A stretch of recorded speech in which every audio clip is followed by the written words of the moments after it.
Madame la Présidente, Mesdames et Messieurs les élus, Mesdames et Messieurs, tout d'abord merci.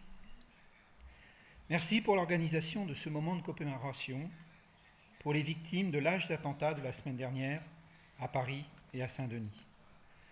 Mes pensées vont naturellement aux familles des victimes et aux blessés qui luttent pour retrouver cette vie qui nous va si bien. Je tiens également à saluer le professionnalisme des forces d'intervention et des services de secours qui n'ont pas failli devant l'horreur qu'ils ont découvert, tant dans la salle du Bataclan que dans les terrasses de café. Car même préparés, entraînés à de telles situations, la réalité a dépassé l'entendement. Et c'est dans ces moments que le mot fraternité n'est pas un vain mot. Malgré la douleur qui accable au quotidien le peuple iranien et les pics monstrueux d'attentats que vivent les habitants du camp Liberty, vous trouvez encore la force de partager notre douleur. 1er septembre 2013 à Ashraf, 26 décembre 2013, 29 octobre 2015 à Liberty.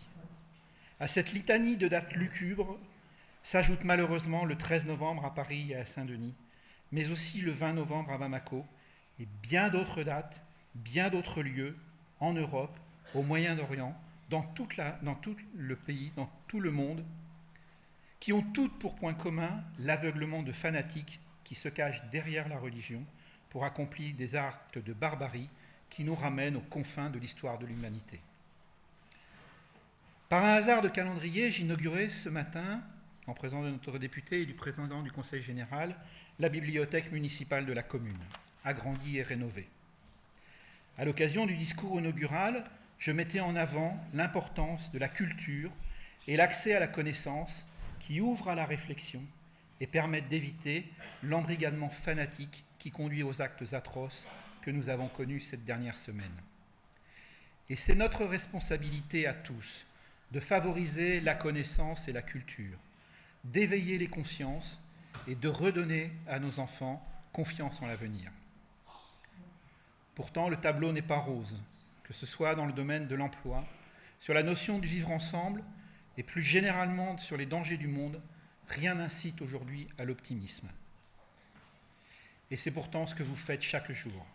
Sous votre autorité, Madame la Présidente, vous défendez un État laïque et démocratique à implanter dans un Moyen-Orient qui aujourd'hui est à la merci de dictateurs et théocrates. La victoire viendra et votre pays rayonnera à nouveau et essaimera alors dans la région ce modèle si imparfait de la démocratie laïque, mais que tout le monde nous envie. Las, le chemin est encore long, et nous devons nous attendre à nous retrouver encore pour honorer des martyrs de la barbarie. La mobilisation ne pourra être qu'internationale, et les intérêts particuliers devront s'effacer devant l'intérêt général si nous voulons transmettre un monde en paix à nos enfants. Aujourd'hui, l'heure est au recueillement. Demain, et déjà, la mobilisation de tous reprend de plus belle. La résistance que vous incarnez depuis tant d'années s'organise aussi, mais de manière bien différente dans notre pays, car les enjeux ne sont pas à la même hauteur. Mais la démarche procède de la même idée. Restons debout en toutes circonstances. Indiciblement, le vocabulaire que nous employons fait référence à la situation de guerre. Les scènes auxquelles nous avons été confrontés ce vendredi 13 et l'assaut du pavillon de Saint-Denis en milieu de semaine réveillent chez nos anciens des souvenirs qu'ils croyaient à jamais ensevelis dans leur mémoire.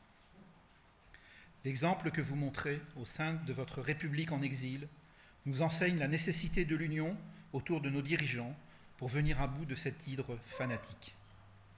Jamais notre hymne national, la Marseillaise, symbole de notre patrie, n'a autant retenti.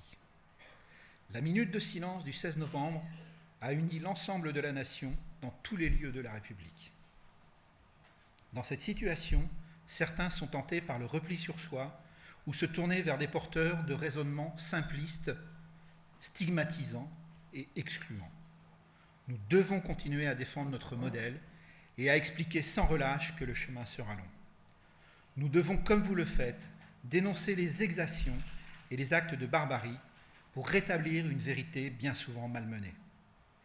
Madame la Présidente, chers amis du camp Liberty qui souffraient tant, à tous les résistants sous le joug de dictateurs ou fanatiques religieux, l'exemple de la résistance que vous représentez nous fait comprendre que rien n'est jamais définitivement acquis et que la vigilance doit toujours être de mise.